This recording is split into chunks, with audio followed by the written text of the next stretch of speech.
Hello, my dear colleagues. My name is Nazira Murzala, and I represent Abay Kazakh National Pedagogical University in Kazakhstan. Today, I would like to present our study entitled The Effectiveness of the Model United Nations Simulation in Teaching Geopolitics in Upper Secondary Education in Kazakhstan. And in this presentation, I will focus on the Model United Nation as an active learning methods for teaching geopolitics and briefly discuss the design of our simulation and its main educational outcomes. Background and the problem. First, I would like to explain why this topic is important. Today, students are constantly exposed to information about international conflicts, political competition, cooperation, migration, security, and other global processes. In Kazakhstan, geopolitics is included in the upper secondary geography curricula. Students learn about national interest, international relations, geographical factors, resource borders, and Kazakhstan's role in the regional and global relations. However, traditional classroom instruction can remain predominantly theoretical. Students may know geopolitical concepts and the definitions, but have a limited opportunity to apply this knowledge. And therefore, our pedagogical task was to move students from simply memorizing information toward analyzing geopolitical problems, developing arguments, discussing different perspectives, and making decisions. Why Model United Nations? Our possible solution is simulation-based learning. In a traditional approach, students usually receive information, remember it, and reproduce it during assessment. A simulation changes this process. Instead of simply describing the interests of a country, students have to represent those interests.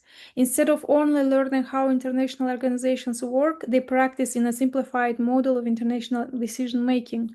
Model United Nations is a particular useful because students analyze information, develop positions, negotiate, search for compromise, make decisions, and reflect on their consequences.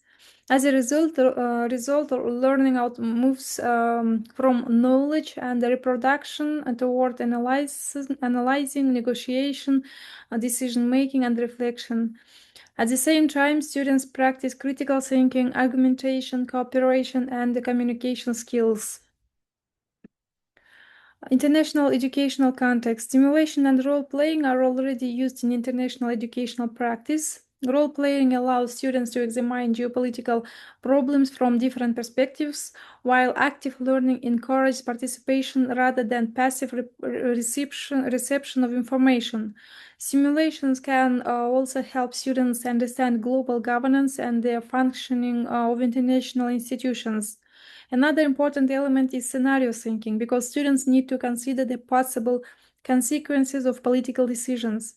One relevant example is the study by Saddington and McConnell, published in 2024 on geopolitical role-playing in UK schools. This international experience provided the methodological basis for adapting simulation-based learning to the context of geography education in Kazakhstan.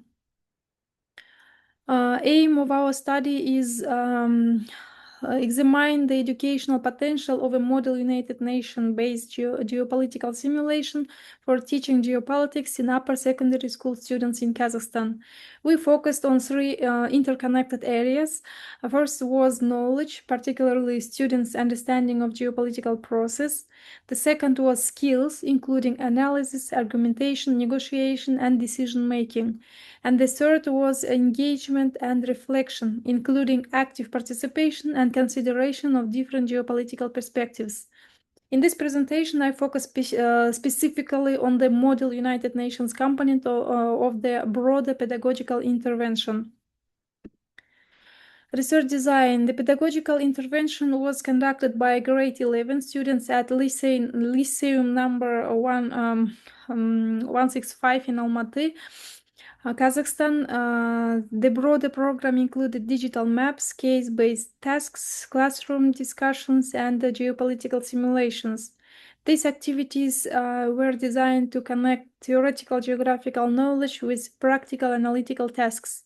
For today's presentation, however, I focus specifically on the Model United Nations simulation as one of the most interactive components of our approach.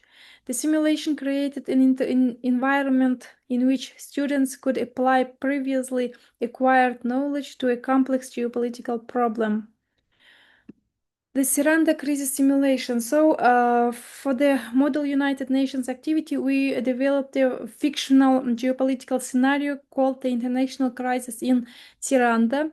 The scenario included internal political conflict, humanitarian challenges, competing political interests, international involvement, and negotiations within the United Nations Security Council. 29 students participated in the simulation, and we deliberately used a fictional country instead of real contemporary conflict. And this allowed students to concentrate on geopolitical reasoning rather than repeat positions they may already know from the media. It also allowed us to create balanced roles and control the complexity of the situation. The map shown on this slide was also developed specifically for the hypothetical Ciranda scenario, and the students therefore had to analyze an unfamiliar situation using the geopolitical knowledge and skills developed during the course. So how the simulation works. The simulation consisted of several stages. First, students received information about the crisis and its main actors. Then roles were assigned and students developed their positions and arguments. After preparation, the main Security Council debate began.